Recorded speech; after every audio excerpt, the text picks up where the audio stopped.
Students good morning. बाल साधना शिक्षण संस्थान की ऑनलाइन क्लासेज में आज हम class 12th biology chapter 12 enzymes nitrogen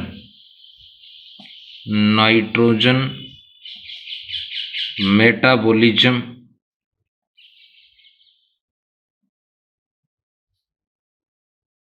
nitrogen उपापचय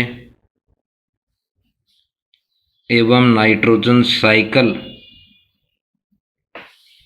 के टॉपिक प्रोटीन ऑफ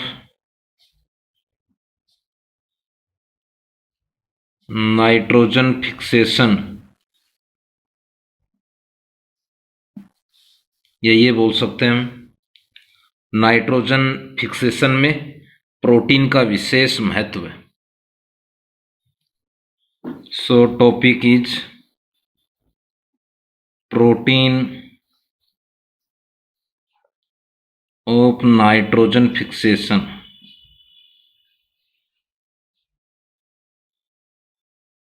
या ये बोल सकते हैं नाइट्रोजन फिक्सेशन में प्रोटीन का विशेष महत्व। मुख्यतः दो प्रकार की प्रोटीन काम में आती हैं या महत्व होता है।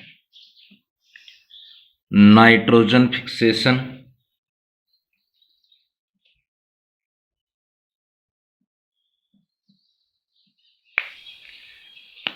वो भी ध्यान रखना है।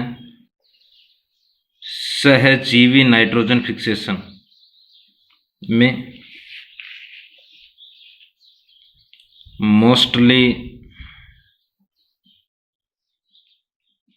दो प्रोटीन का विशेष महत्व है।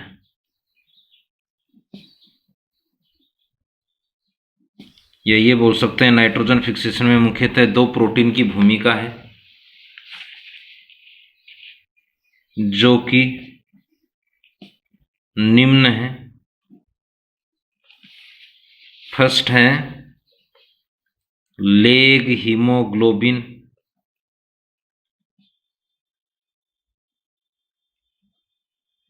ये फर्स्ट प्रोटीन है।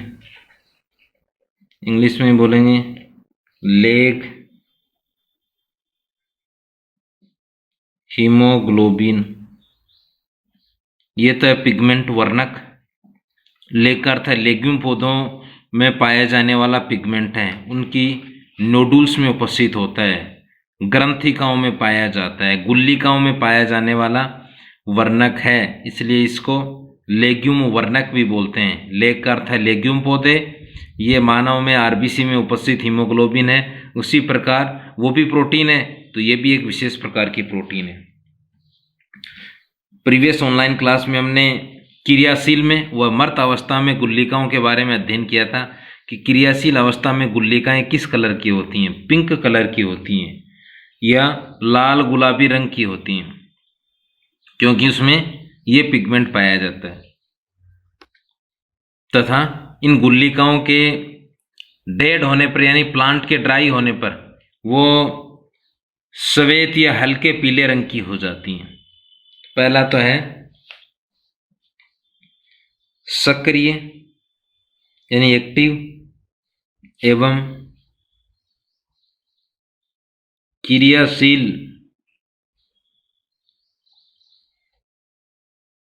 गुल्लिकाओं में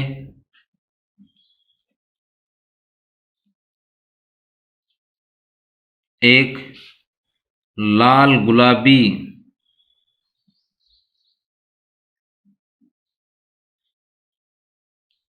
रंग का वर्णक पाया जाता है या पिगमेंट पाया जाता है।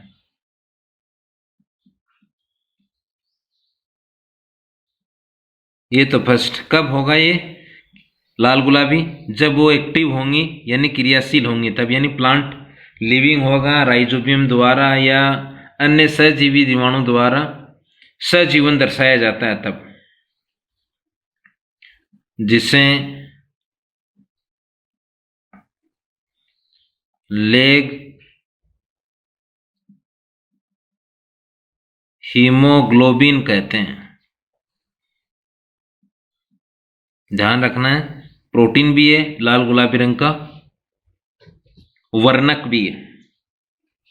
अब देखो दूसरा कार्य क्या है, मानव में हीमोग्लोबिन क्या कर रहा है, ऑक्सीजन को कैरी करता है, इसी प्रकार ये भी ऑक्सीजन का अवशोषण करता है। नेक्स्ट है लेग हीमोग्लोबिन नाइट्रोजन फिक्सेशन के समय O2 अवशोषित कर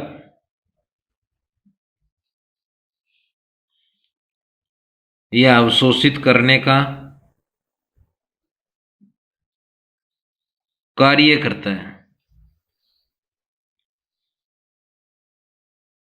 क्योंकि ये रीजन मुख्य है इसका, नाइट्रोजन स्थिरीकरण यानी फिक्सेशन करने वाला एंजाइम इसी बेस पर रखा गया नाम नाइट्रोजिनेज। ध्यान रखना है, नाइट्रोजन फिक्सेशन करने वाले एंजाइम का नाम क्या है, नाइट्रोजिनेज।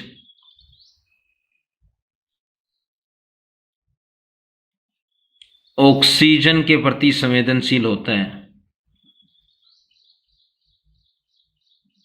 के प्रति अति संवेदनशील होता है, यानी जहां ऑक्सीजन की कंसंट्रेशन अधिक होगी वहां ये क्रियाशील नहीं होगा, अति संवेदनशील होता है।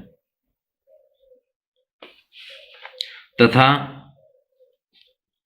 केवल अनोक्सी वातावरण में, अनोक्सी का अर्थ है ऑक्सीजन की एब्सेंस में, यदि ऑक्सीजन की प्रेजेंस होगी तो ऑक्सी कहेंगे और ऑक्सीजन की एब्सेंस में तो अनोक्सी, एनेरोबिक कहते हैं।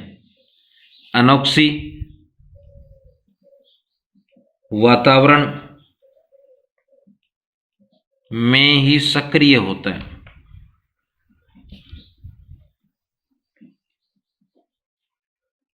जैसे ये बिंदु आ सकता है, यदि मृदा में पर्याप्त मात्रा में ऑक्सीजन है या लेग हीमोग्लोबिन द्वारा पर्याप्त मात्रा में ऑक्सीजन का अवशोषण नहीं किया जा रहा है, तो ऐसी स्थिति में नाइट्रोजन फिक्सेशन पर क्या प्रभाव पड़ेगा। तो ध्यान रखना है कि नाइट्रोजन फिक्सेशन करने वाला एंजाइम है नाइट्रोजिनेज। ये एंजाइम ऑक्सीजन के लिए अति संवेदनशील होता है, अर्थात ऑक्सीजन की अनुपस्थिति में ये सक्रिय होता है, क्रियाशील होता है, अर्थात अनोक्सी वातावरण में ये क्रियाशील होता है। यदि ऑक्सीजन अधिक है तो ऐसी स्थिति में नाइट्रोजनेज एंजाइम क्रियाशील नहीं होगा, सक्रिय नहीं होगा। सक्रिय व क्रियाशील नहीं होगा तो क्या नहीं होगा, नाइट्रोजन फिक्सेशन नहीं होगा, नाइट्रोजन स्थिरीकरण नहीं होगा। प्लांट को प्रॉपर रूप से नाइट्रोजन नहीं मिलेगी, नाइट्रोजन नहीं मिलेगी तो प्लांट की हेल्दी ग्रोथ नहीं होगी, स्वस्थ वृद्धि नहीं दर्शा पाता है प्लांट। ये ध्यान रखना है, ये बोल सकते हैं यह ऑक्सीजन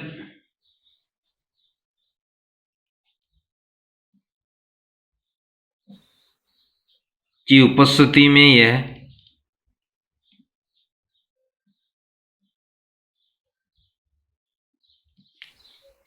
निष्क्रिय हो जाता है।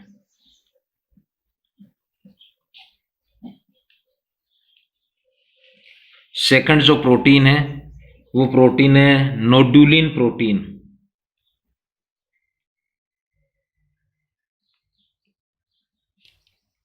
नाम से स्पष्ट है, नोड्यूल में उपस्थित है, गुल्लिकाओं में पाए जाने वाली प्रोटीन है।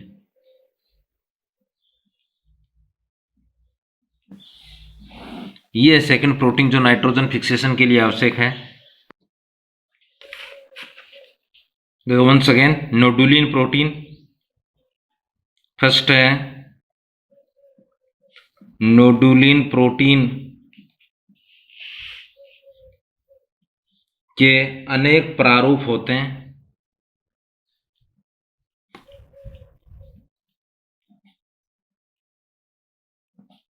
अनेक प्रारूप होते हैं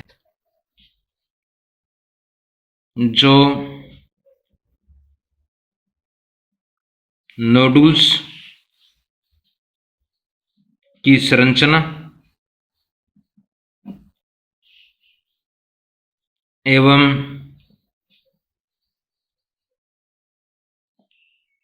नाइट्रोजन तथा कार्बोहाइड्रेट के उपापचय से संबंधित है।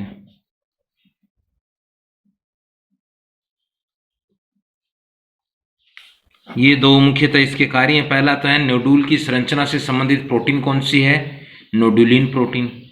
दूसरा है नाइट्रोजन व कार्बोहाइड्रेट के मेटाबॉलिज्म से संबंधित कौन सी प्रोटीन है, नोडुलिन प्रोटीन। या ऑक्सीजन के अवशोषण से संबंधित प्रोटीन कौन सी है, leg haemoglobin protein. Nitrogenase enzyme के सक्रिय या क्रियाशील के लिए कौन सी है, लेग हीमोग्लोबिन, क्योंकि ये ऑक्सीजन का अवशोषण करती है और ऑक्सीजन के अभाव में ही नाइट्रोजनेज एंजाइम सक्रिय होता है, क्रियाशील होता है। अब देखो उपापचय कैसे होगा, नाइट्रोजन का उपापचय कैसे होता है। ये जैसे अगर हम माने नाइट्रोजनेज एंजाइम,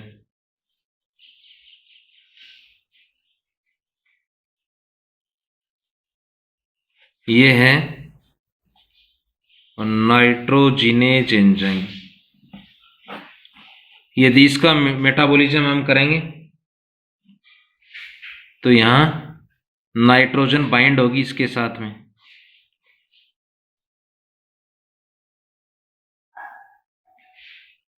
ये एक्टिव साइट है, ध्यान रखना है, ये एक्टिव साइट सक्रिय स्थल। क्या जुड़ेगा यहां,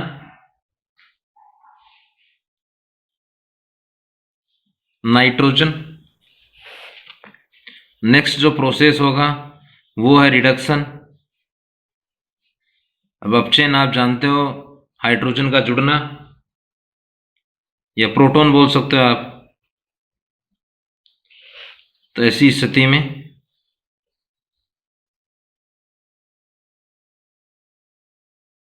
ये हाइड्रोजन मॉलिक्यूल्स यहां जुड़ेंगे।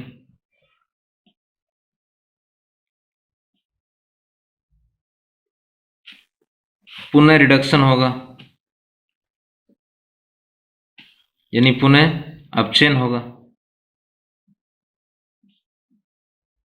तो ऐसी स्थिति में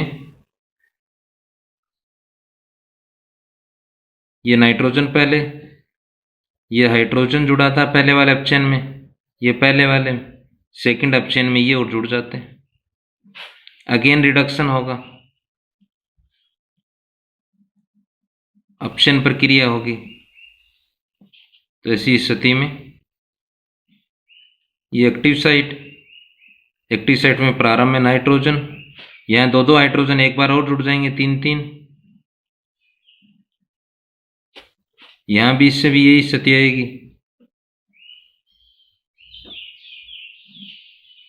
ये दो अमोनिया के मॉलिक्यूल बन जाते हैं।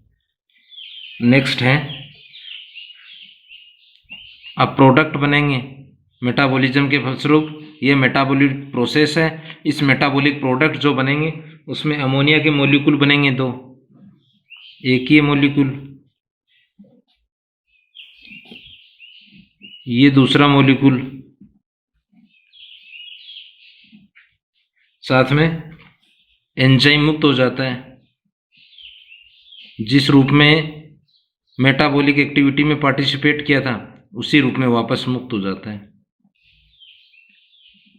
ये देखो नाइट्रोजनेज एंजाइम कैसे नाइट्रोजन का मेटाबॉलिज्म करता है। नाइट्रोजन मॉलिक्यूल एक्टिव साइट से बाइंड होता है, सक्रिय स्थल से बाइंड किया, फिर 3 बार रिडक्शन होता है, एक बार से 2 हाइड्रोजन, दूसरी बार से 4, तीसरी बार से 6। तो ऐसी स्थिति में 2 अमोनिया के मॉलिक्यूल बनते हैं। ये प्रोडक्ट, ये एंजाइम ऐसा कैसा मुक्त हो जाता है।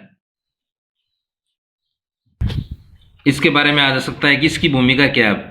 ये पुनः स्वतंत्र नाइट्रोजन को अपने साथ बाइंड करेगा, उसका उपापचय करेगा।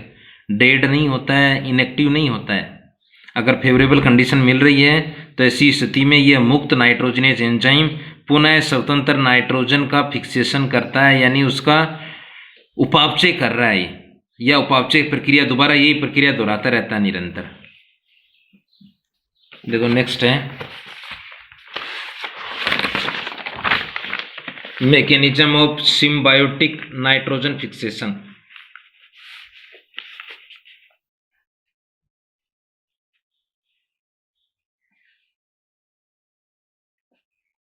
mechanism of symbiotic nitrogen fixation, इसे बोलेंगे सहजीवी नाइट्रोजन स्थिरीकरण की क्रियाविधि। अब देखो, नोडुलिन प्रोटीन में जो नाइट्रोजन उपापचय क्रिया संपन्न होती है, उसके फलस्वरूप अमोनिया का निर्माण होता है। उस अमोनिया के निर्माण में कितनी ऊर्जा काम में ली जाती है, उसको संपूर्ण एक रिएक्शन द्वारा हम समझेंगे। ये है इन्वायरमेंटल नाइट्रोजन कितनी मात्रा में है, 78%। इससे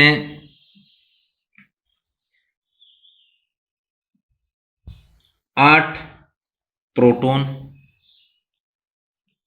8 इलेक्ट्रॉन, ये बिंदु ध्यान में रखने आपको। कितनी ऊर्जा, 16 एटीपी। एंजाइम कौन सा, नाइट्रोजिनेज। क्या बनाएगा ये, 2 अमोनिया के प्रोडक्ट बनाता है, हाइड्रोजन बनाता है, 16 एडिनोसिन डाइफॉस्फेट बनते हैं, 16 इनऑर्गेनिक फॉस्फेट बनते हैं। अब जैसे ही आ गया, अमोनिया के कितने मॉलिक्यूल बने, 2 के लिए कितनी ऊर्जा की आवश्यकता है, 16 एटीपी। एक का पूछे तब 8 एटीपी। ध्यान रखना है कि एक अमोनिया के मॉलिक्यूल्स के लिए कितने एटीपी आवश्यक होती है, कितनी एटीपी खर्च होगी, 8 एटीपी। अब इसका मुख्य ध्यान में रखना है आपको।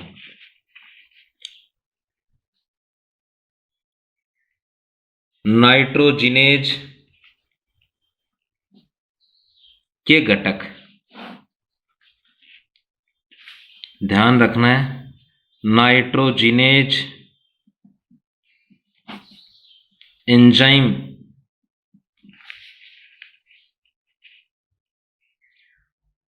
के मुख्य घटक या तत्व, पहला तो है प्रोटीन, क्योंकि एंजाइम सभी किससे बने हैं, प्रोटीन से। दूसरा इसमें है मोलिब्डेनम, ये भी ध्यान में रखना है, पूछा गया है ये भी। थर्ड कौन सा है, लोह है, फेरस। ये नाइट्रोजिनेज के मुख्य तत्व हैं, मुख्य घटक आप बोल सकते हो, प्रोटीन, मोलिब्डेनम व फेरस।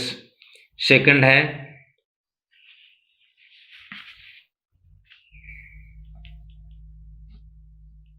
नाइट्रोजिनेज एंजाइम का संश्लेषण, राइजोबियम की निफ जीन द्वारा होता है।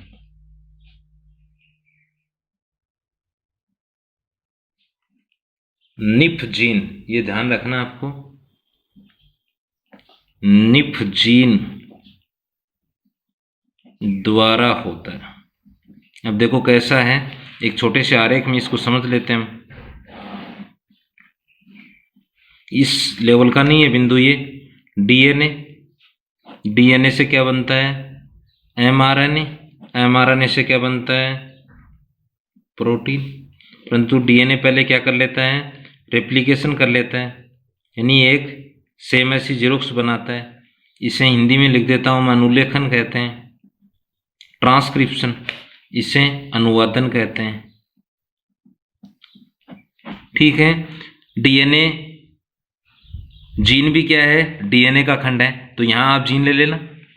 जीन या डीएनए एक ही मान सकते हो, क्योंकि जीन क्या है, डीएनए का खंड है। ये जीन क्या दर्शाएगी, अनुलेखन, तो एमआरएनए बनेगा। एमआरएनए से क्या बनेगा, अनुवादन द्वारा प्रोटीन बनेगा। सारे एंजाइम किससे बने हैं, प्रोटीन द्वारा। तो ये ध्यान कर लेना, निफ जीन ही नाइट्रोजिनेज एंजाइम का संश्लेषण करती है, क्योंकि एंजाइम क्या है, प्रोटीन से निर्मित है, ये प्रोटीन है। प्रोटीन के रूप में यहाँ क्या बनेगा, नाइट्रोजिनेज एंजाइम बनेगा। ये क्रिक थ्योरी आई है पिछले साल।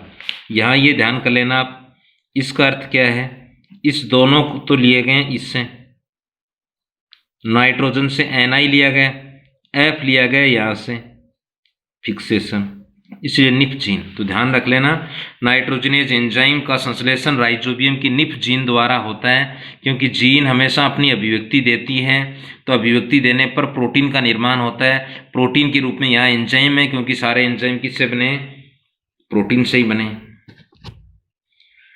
नेक्स्ट है असिमिलेशन ऑफ अमोनिया। यहाँ जो अमोनिया बना है उसका स्वांगीकरण,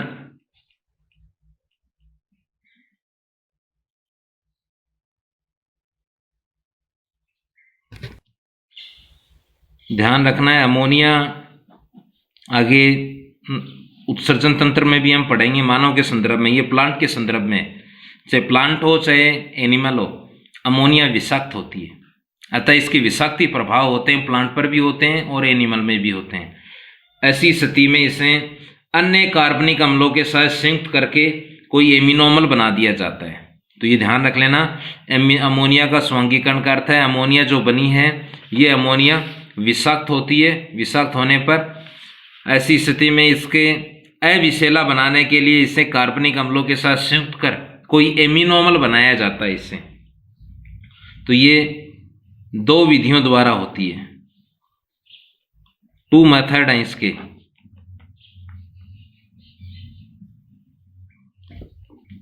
फर्स्ट है अपचयनशील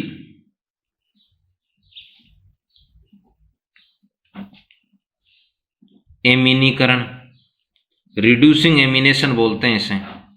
देखो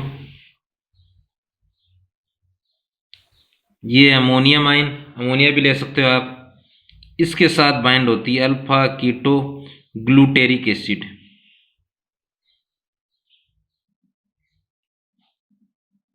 आगे क्रेब्स साइकिल पढ़ेंगे हम शोषण के चैप्टर में, वहां बनेगा। ये 5 कार्बनिक कंपाउंड है, साथ में एक को एंजाइम NADPS2, ये भी वहीं पढ़ेंगे, nicotinamide adenine dinucleotide phosphate H2 NADPS2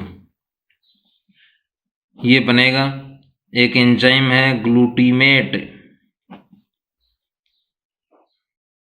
D hydrogenase, ध्यान कर लेना, ग्लूटेमिक, ये ग्लूटेमिक, डी यानी हटाना, हाइड्रोजन यानी इससे हाइड्रोजन हमें हटाना है। तो क्या बनेगा, एक तो बनेगा ग्लूटूमेट, हाइड्रोजन डी यानी हटाना, ये हट गया, क्या बनेगा NADP। ये तो फर्स्ट मेथड है, किसके निर्माण के लिए, इसको अविषैला बनाने रखने के लिए। क्या बनाया जाएगा इससे, कार्बनिक एसिड जुड़ेंगे, ये कार्बनिक एसिड है, इसके साथ में कितना है 5 कार्बन युक्त है। आगे संरचना भी पढ़ेंगे इसकी हम अन्य चैप्टर में शोषण में। तो इस अमोनिया को किसी कार्बनिक अम्लों के साथ संयुक्त करके, कार्बनिक यौगिकों के साथ संयुक्त करके अविषैला यानी एमिनोमल में बदला जाता है या एमिनोमल बनाए जाते हैं। दूसरा जो प्रोसेस है वो है ट्रांस एमिनेज अभिक्रिया। देखो नाम से स्पष्ट है, इसमें एमीन ग्रुप का स्थानांतरण होगा, ट्रांस यानी ट्रांसफर एमीन ग्रुप का, ये बोल सकते हैं। ये जैसे कोई भी है कंपाउंड, कौन सा, एमिनो एसिड, दूसरा है ये है कीटोन ग्रुप वाला, इसको अगर हम नंबरिंग दें, ये इसको R1 मान लेना, इसको R2, तो यहां ये बनेगा। पहले वाले से तो क्या निकलेगा, अमोनिया निकल जाएगा, तो ये बन जाता है। सेकंड वाले में अमोनिया क्या हो जाएगा, ट्रांसफर हो जाएगा, तो इसी स्थिति में ये अमोनिया के रूप में आ जाएगा। यानी एक कंपाउंड से दूसरे कंपाउंड पर अमोनिया का स्थानांतरण, यहाँ R1 वाले पर अमोनिया था, R2 वाले पर कीटोन था, यहाँ R1 वाले पर कीटोन आ जाता है, R2 वाले पर अमोनिया, यानी अमोनिया का ट्रांसमिशन। और इसके द्वारा ध्यान कर लेना 17 प्रकार के एमिनो अम्लों का संश्लेषण किया जा सकता है। 17 प्रकार के एमिनो अम्ल का संश्लेषण किया जा सकता है। So thanks. Have a nice day.